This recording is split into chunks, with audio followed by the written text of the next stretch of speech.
एके पुरसिद आजा गम करद फरजंद के आई रोशन गोहर पीरे खिरदमन जे मिसरस बुए पीरी हासनी दी चेरा दर्जा है के नानस नदीदी बगुफ्त अहवा लेमा बर के जहानास दमे पैदा वले गर्दम नहानस्त गहे बात रे में आला नशीनम गहे बर पुष्ट पाए खुद नबीनम अगर दरवेश बरा हाले बमंदे अगर दरवेश बरा हाले बमंदी सरे दस्तज दुआलुम बर फसंदी मुसलमान भाईरा रे आमार আল্লাহ রাব্বুল আলামিন এই দৃশ্য দেখার পরে কোরআন শরীফের মধ্যে আয়াত নাযিল করে দিয়েছেন নবীজি আপনার উম্মতের মধ্যে এমন কিছু মানুষ আছে তারা নিজে ক্ষুধার্ত থাকার পরেও কিন্তু অন্য মানুষকে প্রাধান্য দিয়ে চলে আল্লাহ পাক রব্বুল আলামিন তাদের প্রশংসা করে আয়াত পর্যন্ত নাযিল করে দিয়েছেন সুবহানাল্লাহ আনিল মুজরিমিন মা সালাকাকুম ফি সাকার আল্লাহ পাক কোরআন শরীফের মধ্যে বলতেছেন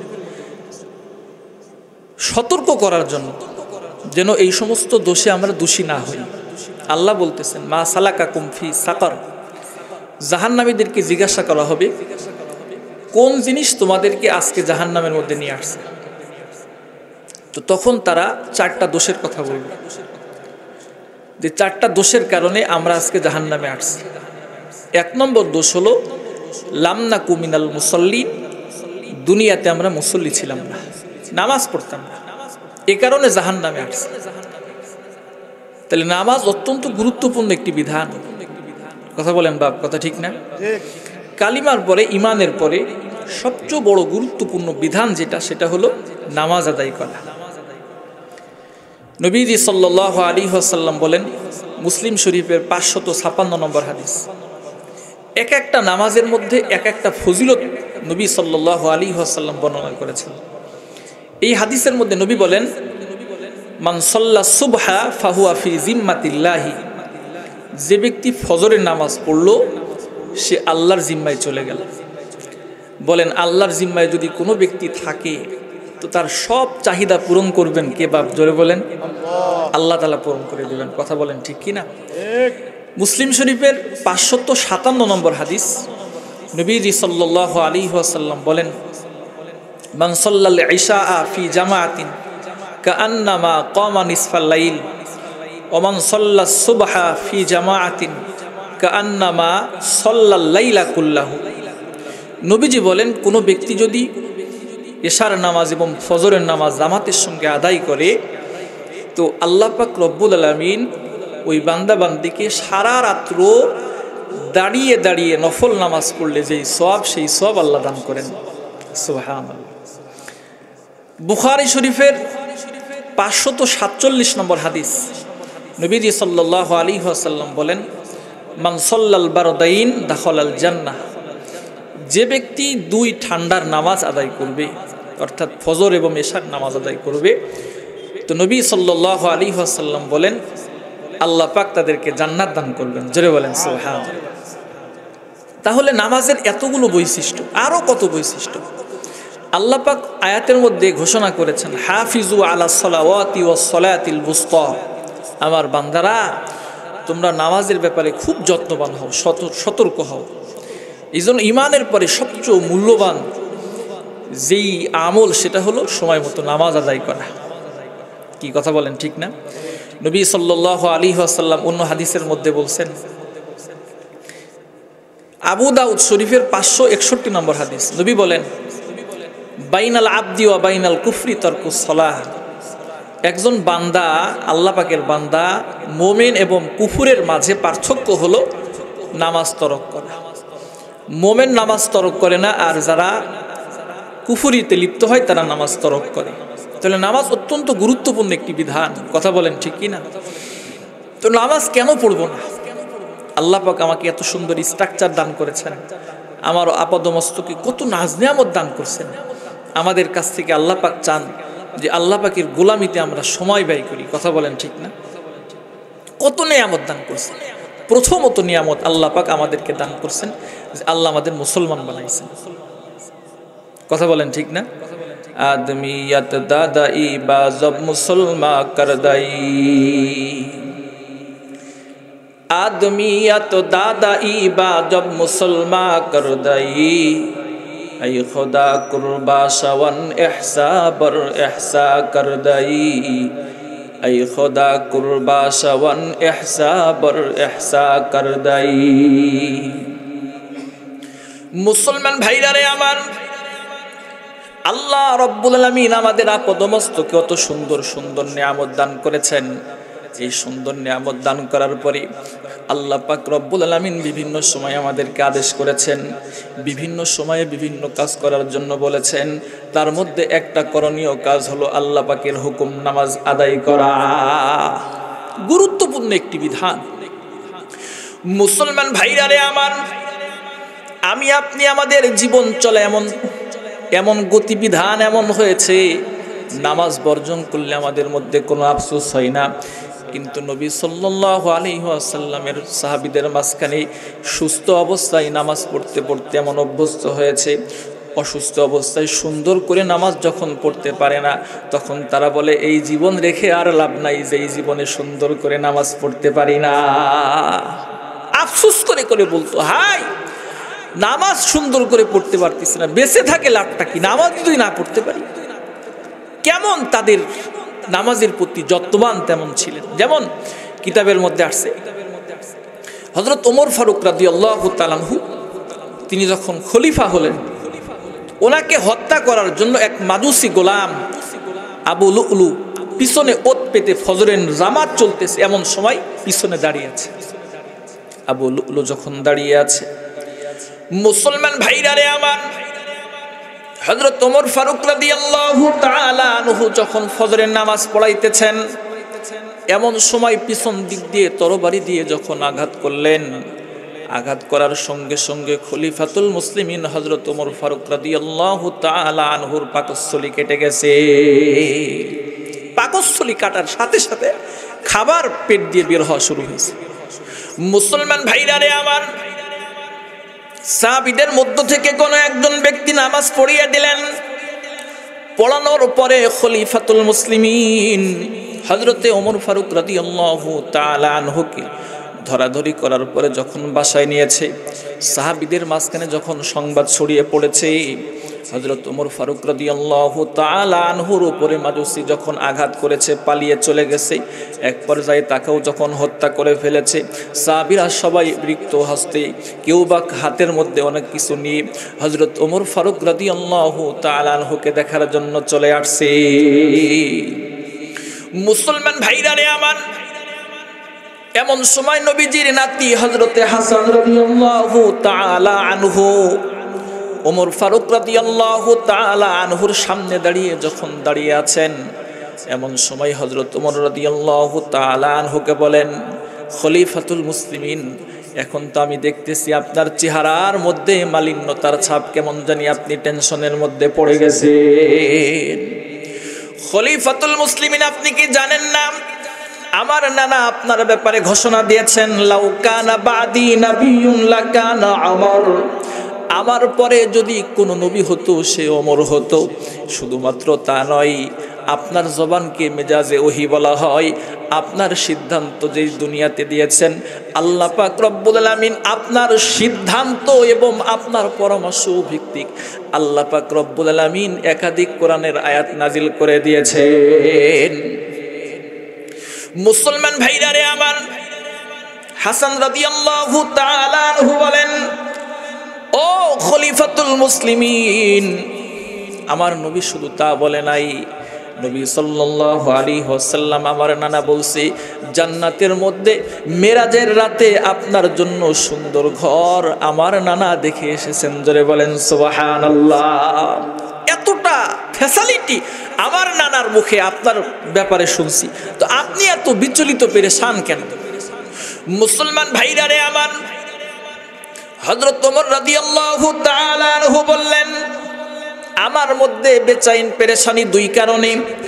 এক নম্বর কারণ, আমার নবী সাল্লাল্লাহু আলাইহি ওয়াসাল্লাম আমার ব্যাপারে অনেক সুসংবাদ দান করেছে, কিন্তু আমি যখন এখন দুনিয়া থেকে চলে যাব, এই মুহূর্তে আমার রব, আমার আল্লাহ আমার প্রতি সন্তুষ্ট আছে কিনা, এই জন্য আমার অন্তরের মধ্যে ভয় ঢুকে গেছে।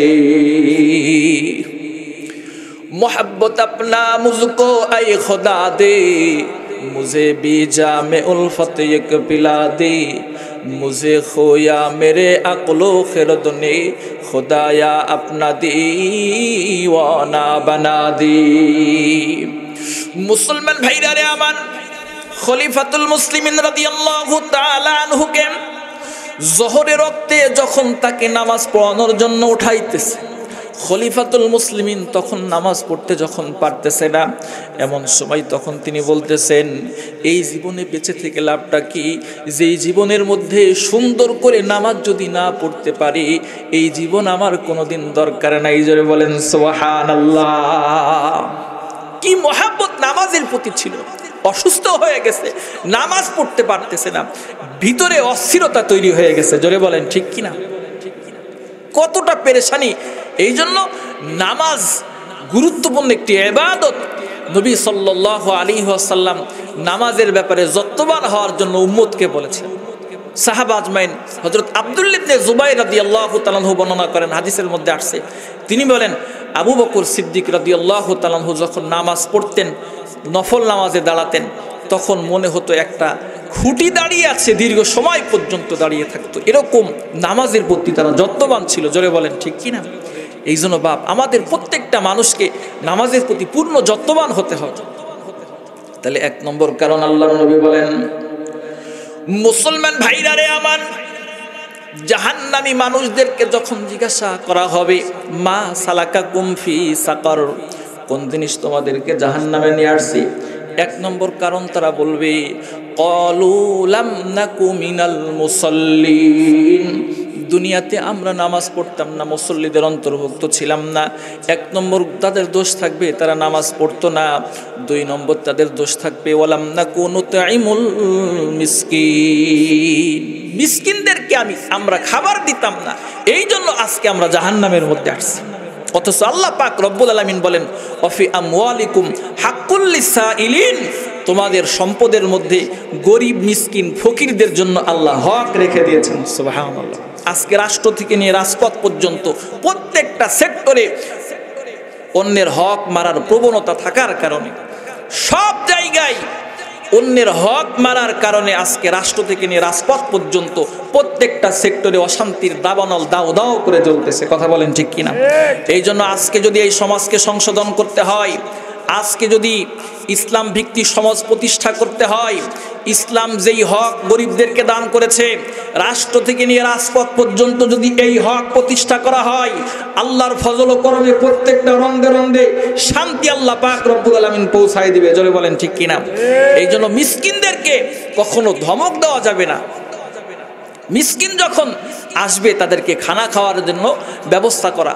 নবী সাল্লাল্লাহু আলাইহি ওয়াসাল্লামকে এক সাহাবী প্রশ্ন করতেছেন, সাহাবী প্রশ্ন করে বলতেছেন, নবীজি ইসলামের মধ্যে কোনটা অত্যন্ত উত্তম একটা কাজ? নবী সাল্লাল্লাহু আলাইহি ওয়াসাল্লাম বললেন, তুতঈমুত তাআম, খাবার খাওয়ানো, এটা আল্লাহ পাকের পক্ষ থেকে একটা উত্তম কাজ। জোরে বলেন সুবহানাল্লাহ। তাহলে মিসকিনদেরকে খাবার না খাওয়ার কারণে, না খাওয়ানোর কারণে সে জাহান্নামের মধ্যে চলে যাচ্ছে। এই জন্য মিসকিনদেরকে, ওয়া আম্মা সাইলা ফালা তানহার, মিসকিনদেরকে কখনো ধমক দেওয়া যাবে না। কি কথা বলেন ঠিক কিনা? আল্লাহর ফজল ও করমে বাংলাদেশে অনেক জায়গায় মিসকিনদের খাওয়ানোর জন্য সুন্দর সুন্দর ব্যবস্থাপনা তৈরি হয়ে গেছে। বগুড়া শহরে একটা হোটেল আছে, আকবরিয়া গ্র্যান্ড হোটেল। তার প্রতিষ্ঠাতা যিনি, তার নাম হলো আলী আকবর সাহেব। মৃত্যুবরণ করছে 1975 সালে। মৃত্যুর সময় সন্তানদেরকে বলছে, সন্তানেরা আমি চলে যাচ্ছি, কিন্তু মিসকিনদেরকে তোমরা খাবার খাওয়াবা। এই হোটেলের নিয়ম হলো রাত 11টা থেকে নিয়ে 12টা পর্যন্ত যত গরিব মিসকিন আসবে খাওয়ার জন্য সব ফ্রি। সুবহানাল্লাহ। আল্লাহ পাক সেই সমস্ত মানুষদেরকে, হোটেলের মালিকদের সম্পদ আল্লাহ কমান নাই। জোরে বলেন সুবহানাল্লাহ। আল্লাহ পাক আস্তে আস্তে বাড়াইতে আছে, আস্তে আস্তে বাড়াইতে আছে। এই জন্য মিসকিনদের হক যদি কোনো ব্যক্তি দেয়, তো আল্লাহ পাক রব্বুল আলামিন তাদের সম্পদ কোনো সময় কমান না। জোরে বলেন সুবহানাল্লাহ। এবং মানুষদেরকে যদি খাবার খাওয়াই, আল্লাহ পাক তাদের প্রতি এতটা খুশি হয়, কোরআন শরীফে তাদের প্রশংসা করে আল্লাহ আয়াত পর্যন্ত নাজিল করেছেন সুবহানাল্লাহ। যেমন তাফসিরে কিতাবের মধ্যে আসছে, আল্লাহ নবী সাল্লাল্লাহু আলাইহি ওয়াসাল্লামের কাছে কিছু বাহিরাত থেকে কিছু মেহমান আসছে। নবীজি ঘরের মধ্যে লোক পাঠাচ্ছে, যাও আমার ঘরে কোনো খাবার আছে কিনা দেখো। সাহাবা আজমাইন খাবার তালাশ করার পরে নবীজিকে বলতেছেন, নবীজি ঘরের মধ্যে যত খাবার ছিল সমস্ত খাবার শেষ হয়ে গেছে। নবী সাল্লাল্লাহু আলাইহি ওয়াসাল্লাম তখন বলতে, সাহাবীদের মধ্যে তোমরা কেউ কি আসো, এই মেহমানকে তোমরা মেহমানদারি করাবা? তখন একজন সাহাবী দাঁড়িয়ে গেলেন। মুসলমান ভাইরা রে আমার, সাহাবীর নাম হলো আবু তালহা রাদিয়াল্লাহু তাআলা আনহু। নবীর এই সাহাবী মেহমানকে নিয়ে আস্তে আস্তে যখন বাড়ির দিকে চলে যাই, যাওয়ার সঙ্গে সঙ্গে বিবির সঙ্গে সাক্ষাৎ করলেন। সর্বপ্রথম সাক্ষাৎ করার পরে বলতেছেন, বিবি দামি একজন মেহমান আনছি, আমার ঘরের মধ্যে কোনো খাবার থাকলে সেটা প্রস্তুত করো। বিবি তখন বলে, ঘরের মধ্যে এ পরিমাণ খাবার আছে, আমি যদি ভক্ষণ করি তাহলে আপনার হবে না, আপনি যদি ভক্ষণ করেন তাহলে আমার পর্যন্ত হবে না। মুসলমান ভাইরা রে আমার, কিন্তু মহিলা ছিল নবীজির সাহাবী দিনদার। এই জন্য মহিলা বলতেছেন, স্বামী আপনার কোনো চিন্তা করার কোনো কারণ নাই, পেরেশান হওয়ার কোনো কারণ নাই, যেহেতু নবী সাল্লাল্লাহু আলাইহি ওয়াসাল্লামের দামি মেহমান আমার ঘরের মধ্যে আসছে, আমি এই মেহমানকে সুন্দর করে আল্লাহর জন্য খাবার খাওয়ানোর ব্যবস্থা করে দিব। জোরে বলেন সুবহানাল্লাহ। মুসলমান ভাইরা রে আমার, স্ত্রী তখন বলতেছে, স্বামী দস্তরখানার মধ্যে খাবার আমরা সুন্দর করে পরিবেশন করার পরে মেহমান সহ আমার সন্তানদেরকে নিয়ে খাওয়ার জন্য আমরা যখন বসে যাব, এমন সময় হারিকেনটা সুন্দর করে ঠিক করার জন্য আমি বাহানা দিয়ে হারিকেনটা যখন নিভিয়ে দিব, এমন সময় আমরা সবাই মুখ চুকাবো, কিন্তু আমরা কেউ ভক্ষণ করব না, বরং মেহমানকে সুন্দর করে আপ্যায়নের ব্যবস্থা করে দেব। জোরে বলেন সুবহানাল্লাহ। একে পুরসিদ আজা গম কর দ ফরজন্দ কে আই রোশন গোহার পীরে খেরদমান যে মিসরাস বুয়ে পীরি হাসানি দি চেরা দরজা হে কে নানাস নদীদি বাগুফত আহওয়া লেমা বরকে জাহানাস দমে পয়দা ওলে গরদম নহানাস্ত গহে বাত রেমে আলা নশীনম গহে বর পুশতে পায়ে খুদ নবীনম अगर दरवेश बड़ा हाले बमंदे अगर दरवेश बड़ा हाले बमंदी सरे दस्तज दुआलुम बर फसंदी। मुसलमान भाईरा रे आमार, মহিলা যখন এই কথা বলেছেন, সুন্দর করে মেহমানকে তারা পরিতৃপ্ত করে যখন খাইয়ে দিয়েছে, নবী সাল্লাল্লাহু আলাইহি ওয়াসাল্লামের দরবারে যখন যাই, নবী সাল্লাল্লাহু আলাইহি ওয়াসাল্লাম আল্লাহর নবী আবু তালহা রাদিয়াল্লাহু তাআলা আনহুর চেহারার দিকে তাকিয়ে তাকিয়ে মুস্কি মুস্কি হাসা শুরু করে দিয়েছেন। সুবহানাল্লাহ। মুসলমান ভাইরা রে আমার, আল্লাহ রাব্বুল আলামিন এই দৃশ্য দেখার পরে কোরআন শরীফের মধ্যে আয়াত নাযিল করে দিয়েছেন, নবীজি আপনার উম্মতের মধ্যে এমন কিছু মানুষ আছে, তারা নিজে ক্ষুধার্ত থাকার পরেও কিন্তু অন্য মানুষকে প্রাধান্য দিয়ে চলে। আল্লাহ পাক রব্বুল আলামিন তাদের প্রশংসা করে আয়াত পর্যন্ত নাযিল করে দিয়েছেন। সুবহানাল্লাহ। মুসলমান ভাইরা রে আমার, এই জন্য আমরা যদি মিসকিনদেরকে খাবার দিই, মানুষকে যদি খাবার বন্টন করে দিই, আল্লাহ পাক রব্বুল আলামিন আমাদের প্রতি খুশি হয়ে যাবেন, জাহান্নাম থেকে আমাদেরকে আল্লাহ তাআলা পরিত্রাণ দিয়ে দেবেন। জোরে বলেন সুবহানাল্লাহ। মোহাব্বতের জন্য, আল্লাহর ভালোবাসার জন্য আমাদের প্রত্যেকটা মানুষকে, যেহেতু আমিও আল্লাহর বান্দা, সেও আল্লাহর বান্দা, এই জন্য আমি আল্লাহর বান্দা হওয়া সত্ত্বেও আর এক বান্দাকে কখনো ধমক দিতে পারি না। জোরে বলেন ঠিক কিনা? এটা আল্লাহ পাক রব্বুল আলামিনের একটা হক, নামাজ পড়া, আর এটা হলো বান্দার হক, তার হক আদায় করে দেওয়া। কথা বলেন ঠিক কিনা? মুসলমান ভাইরা রে আমার, 3 নম্বর দোষ, যখন তাদেরকে জিজ্ঞাসা করা হবে কোন জিনিসের কারণে তোমরা জাহান্নামে আসছো, তখন 3 নম্বর দোষ তারা বলবে, ওয়া কুন্না নাখুদু মাআল খায়িদিন, আমরা হলাম যারা যে সমস্ত মানুষগুলো সমালোচনা করত, যে সমস্ত মানুষগুলো গীবত শেখায়েত করত, আমরা ওই সমস্ত মানুষের সঙ্গে সবসময় বসে বসে গীবত শেখায়েত এবং সমালোচনার মধ্যে লিপ্ত হয়ে যেতাম। গীবত শেখায়েতের মধ্যে আমরা লিপ্ত হতাম, সমালোচনা করতাম। ভাই, সমালোচনার কয়েকটা তবকা আছে।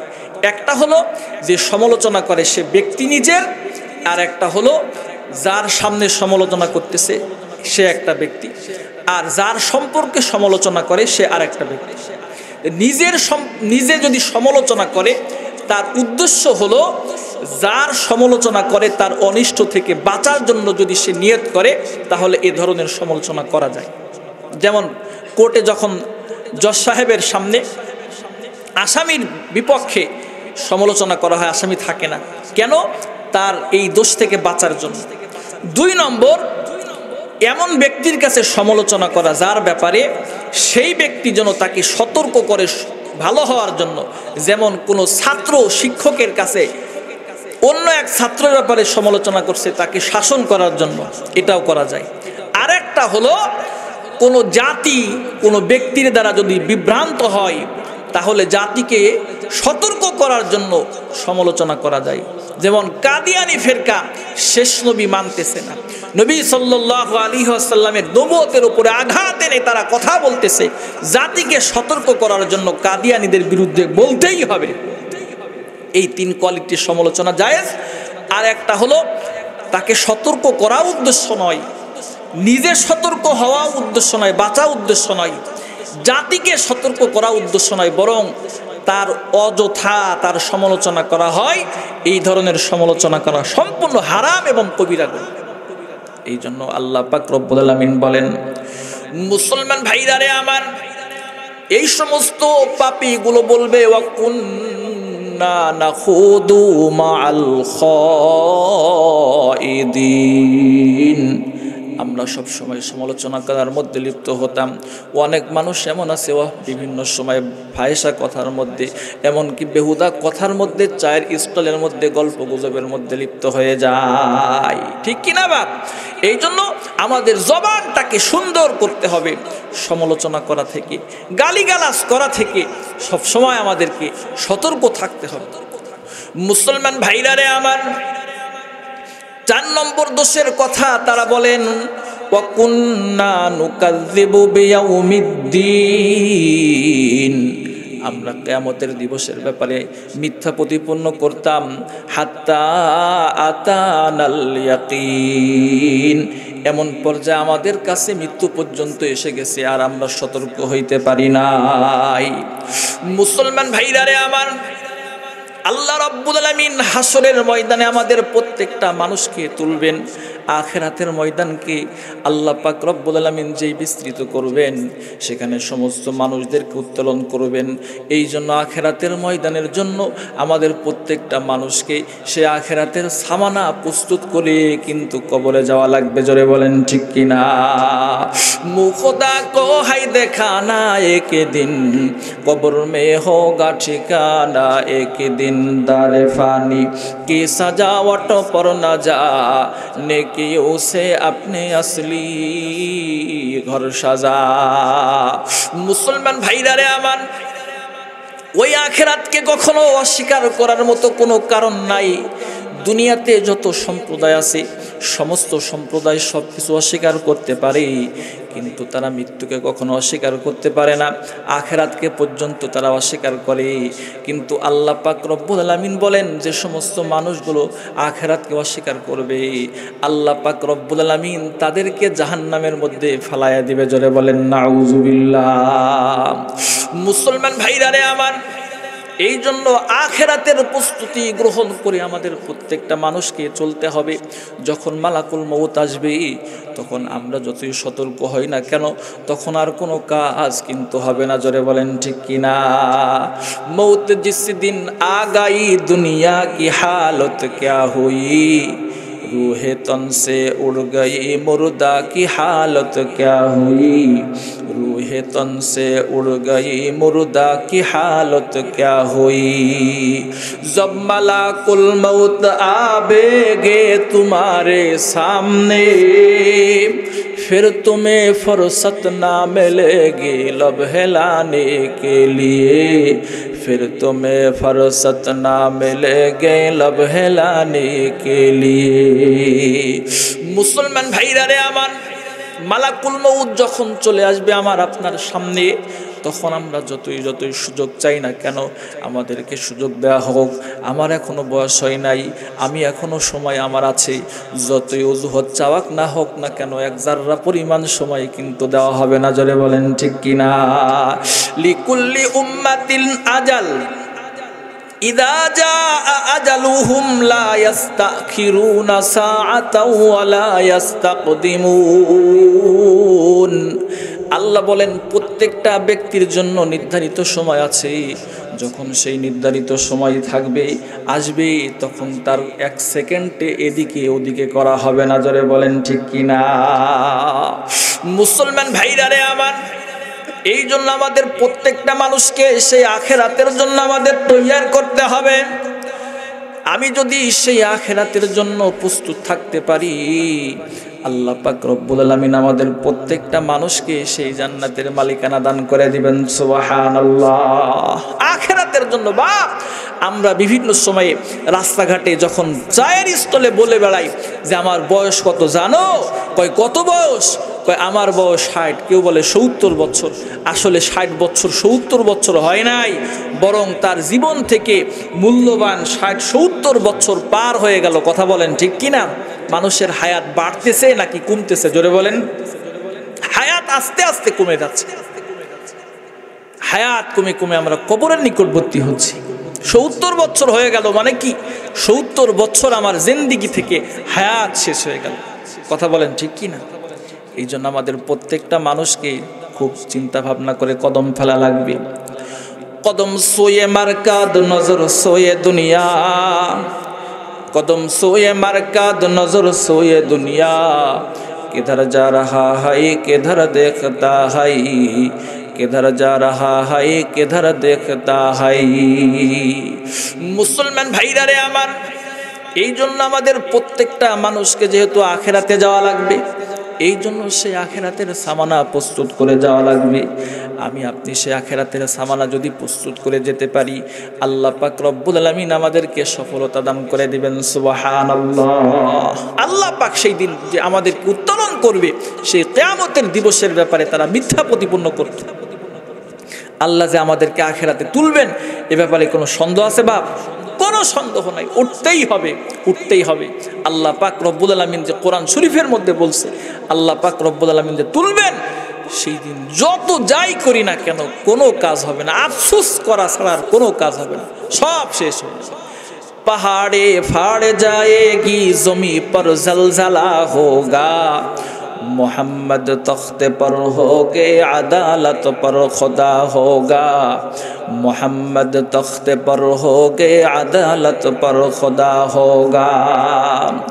ई चमन सहारा भी होगा ए खबर बुलबुल को दो, तापे अपनी जिंदगी को सोच कर कुर्बा करी, ताकि अपनी जिंदगी को सोच कर कुर्बा करी। मुसलमान भाईरा रे आमान, এই দুনিয়ার সব কিছু যখন ধ্বংস হয়ে যাবে, পাহাড় পর্বত যা কিছু আছে সব যখন ধ্বংস হয়ে যাবে, আমার আপনার সব কিছু যখন শেষ হয়ে যাবে, আল্লাহর কাছে যখন উত্তোলন হওয়া লাগবে, এই জন্য সেই আল্লাহর জন্য মহাব্বত করে আমাদের প্রত্যেকটা শরীয়তের কাজ করা লাগবে। জোরে বলেন ঠিক কিনা? আল্লাহ পাক রব্বুল আলামিন আমাদেরকে যখন উত্তোলন করবে, সেই দিন বড় বিভীষিকাময় অবস্থা হবে।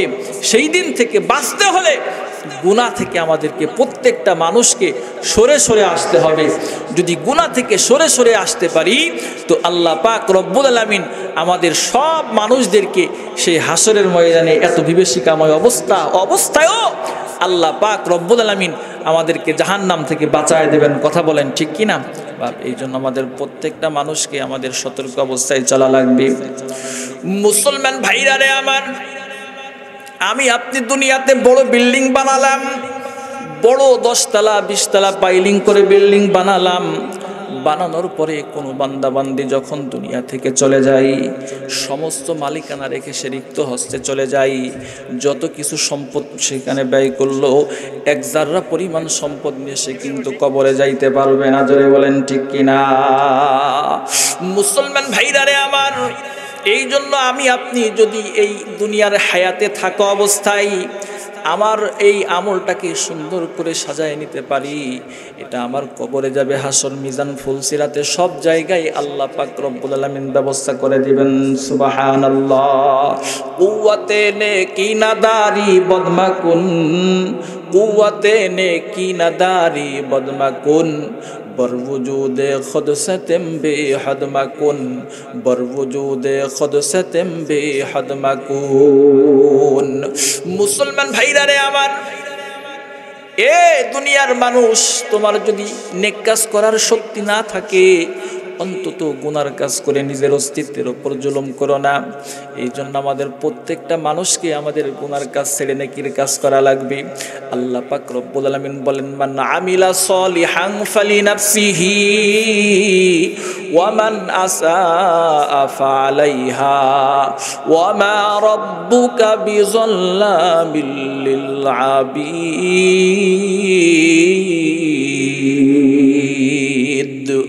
মুসলমান ভাইরা রে আমার, আল্লাহ রাব্বুল আলামিন বলেন, কোন বান্দা বান্দি যদি নেকির কাজ করে, সেই নেকির কাজ সে নিজেই পেয়ে যায়। আবার কোনো বান্দা বান্দি যদি গুনার কাজ করে, গুনার শাস্তিও তাকে ভোগ করা লাগবে।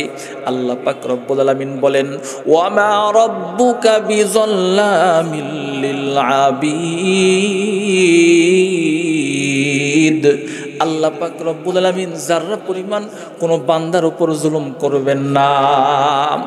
মুসলমান ভাইরা রে আমার, আমি যদি নেকির কাজ করি, আল্লাহ রাব্বুল আলামিন সেই নেকির প্রতিদান দান করে দিবেন। আমি যদি গুনার কাজ করি, গুনার শাস্তিও আল্লাহ পাক রব্বুল আলামিন দান করবেন। এই জন্য আমাদের হায়াত থাকা অবস্থায় যেহেতু আল্লাহর সামনে দাঁড়ানো লাগবে, এই জন্য নেক দিয়ে আমাদের সুন্দর হায়াতটাকে যত আমল দিয়ে সাজাতে পারবো, তত আমাদের জন্য লাভ হবে। জোরে বলেন ঠিক কিনা? আল্লাহ পাক রব্বুল আলামিন আমাদেরকে সবসময় দেখতেছেন। জোরে বলেন ঠিক কিনা? মুসলমান ভাইরা রে আমার, আমার দেশে যদি কোনো চোর চুরি করতে যাই, সর্বপ্রথম বিল্ডিং এর ছাদের ক্যামেরার দিকে তাকাই। ক্যামেরার দিকে যদি তাকানোর পরে দেখে সেখানে সিসি ক্যামেরা সেখানে লটকানো আছে, বলেন তো সেই চোর সিসি ক্যামেরার ভয়ে আস্তে করে সেখান থেকে চলে আসবে? সেখান থেকে সে চুরি করা বন্ধ করে চলে আসবে। যেহেতু সিসি ক্যামেরা দ্বারা নিয়ন্ত্রিত এলাকা, এখানে চুরি করলে ধরা খাওয়া লাগবে। কিন্তু আমাদের মালিক আহকামুল হাকিমিন আমাদের কাছে সবসময় দুইটা ফেরেশতার মাধ্যমে নিয়ন্ত্রণ করতেছেন। আল্লাহ পাক রব্বুল আলামিন সবসময় দেখতেছেন। এই আল্লাহ পাক দেখা অবস্থায় কেমনে আমরা নাফরমানির কাজ করি। জোরে বলেন ঠিক কিনা? তরফাতুল আইনে জাহাবার হামজানাদ, कसनोमिया रद के आज़ादम जनाद, कसनोमिया रद के आज़ादम जनाद। अज़मीनो खुशकरो या नद गया, आसमारा बेसुतूदा रद नेगा, आसमारा बेसुतूदा रद नेगा।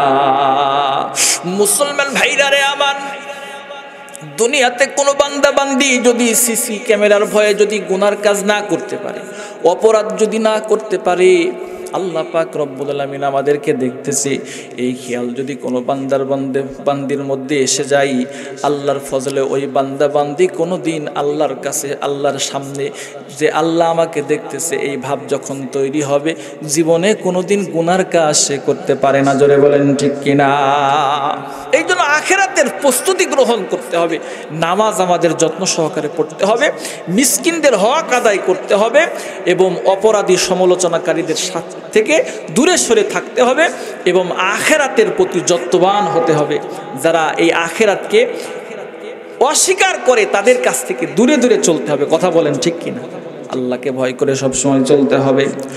মুসলমান ভাইরা রে আমার, আল্লাহ রাব্বুল আলামিন বলেন, ওয়া আম্মা মান খাফা মাকামা রাব্বিহি ওয়া নাহান নাফসা আনিল হাওয়া ফাইন্নাল জান্নাতা হিয়াল মাওয়া।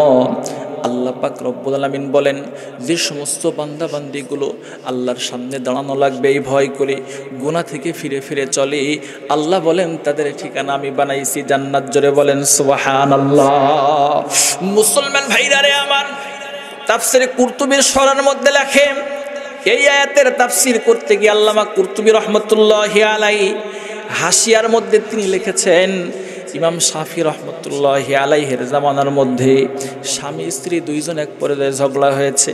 স্বামী স্ত্রীকে বলতেছে, তুমি তো জাহান্নামী। স্বামী বলতেছে, আমি যদি জাহান্নামী হই তুই 3 তালাক। মুসলমান ভাইরা রে আমার, সমস্ত ওলামার কাছে ফতোয়া নেওয়ার জন্য যখন দুইজন গিয়েছে, তখন ওলামায়ে কেরাম বলেছেন, তুমি জাহান্নামী না জান্নাতি আমরা যেহেতু জানি না, এই জন্য ফতোয়া আমরা দিতে পারবো না। কিছু ওলামায়ে কেরাম বলেন, যেহেতু স্বামীকে স্ত্রী বলছে তুই জাহান্নামী, আর স্বামী এক পর্যায়ে বলছে আমি যদি জাহান্নামী হই তুই 3 তালাক। মুসলমান ভাইরা রে আমার, অনেক বিজ্ঞ ওলামায়ে কেরাম, সমস্ত মানুষের মধ্যে তারা যারা বিজ্ঞ ছিল, তারা এক পর্যায়ে বলছে তোমার স্ত্রী তালাক হয়ে গেছে। ইমাম শাফি রহমতুল্লাহি আলাইহির কাছে অবশেষে যখন গিয়েছে, ইমাম শাফি রহমতুল্লাহি আলাইহি বলেন তোমার স্ত্রী এখন পর্যন্ত তালাক হয় নাই। সুবহানাল্লাহ। মুসলমান ভাইরা রে আমার, ইমাম শাফি রহমতুল্লাহি আলাইহিকে বললেন, কেন আপনি এই ফতোয়া দিলেন? ইমাম শাফি রহমতুল্লাহি আলাইহি বলেন, আমি লোকটাকে গোপনে ডেকে জিজ্ঞাসা করেছিলাম, এমন কোন তোমার আমল আছে কিনা যে আমলটা শুধুমাত্র আল্লাহর ভয়ের জন্য তুমি কাজটা করেছো, আল্লাহকে খুশি রাখার জন্য কাজটা করছে, এমন কোন আমল তোমার কাছে আছে কিনা? লোকটা তখন বলছে, হুজুর আমার কাছে এমন একটা আমল আছে যেই কাজটা শুধুমাত্র কেবলমাত্র আল্লাহর জন্য করেছি। জোরে বলেন সুবহানাল্লাহ। ইমাম শাফি রহমতুল্লাহি আলাইহি বলেন, কি এমন আমল করেছো বলো যেই কাজটা শুধুমাত্র কেবলমাত্র আল্লাহকে রাজি খুশি করার জন্য করছো? তখন লোকটা বলে, আমার কাছে একটা মেয়ে সুন্দর করে সুসজ্জিত অবস্থায় বিভিন্ন সময় আমার সামনে আসে, একদিন এক পর্যায়ে কুপ্রস্তাব দেয়। আমি তখন আল্লাহকে ভয় করে, একাকিত্ব থাকা সত্ত্বেও আল্লাহকে ভয় করে হাসরের ময়দানে দাঁড়ানো লাগবে, এই ভয় করে আমি সেই কর্ম থেকে ফিরে থাকছি। সুবহানাল্লাহ। মুসলমান ভাইরা রে আমার, ইমাম শাফি রহমতুল্লাহি আলাইহি বলেন, আল্লাহ রাব্বুল আলামিন বলেন, ওয়া আম্মা মান খাফা মাকামা রাব্বিহি ওয়া নাহান নাফসা আনিল হাওয়া ফাইন্নাল জান্নাতা হিয়াল মাওয়া ফাইন্নাল জান্নাতা হিয়াল মাওয়া। ইমাম শাফি রহমতুল্লাহি আলাইহি বলেন, আল্লাহ পাক রব্বুল আলামিন যেহেতু বলেছেন যে সমস্ত মানুষগুলো হাসরের ময়দানে আল্লাহর সামনে দাঁড়িয়ে দাঁড়িয়ে হিসাব দেওয়াকে ভয় করে জাহান্নামের ভয়ে গুনাহ থেকে ফিরে ফিরে চলবে, আমি আল্লাহ পাক রব্বুল আলামিন তাদের জন্য বানাইছি জান্নাত। সুবহানাল্লাহ। এই আয়াতের ভিত্তিতে আমি বলতেছি তার স্ত্রী তালাক হয় নাই। জোরে বলেন সুবহানাল্লাহ।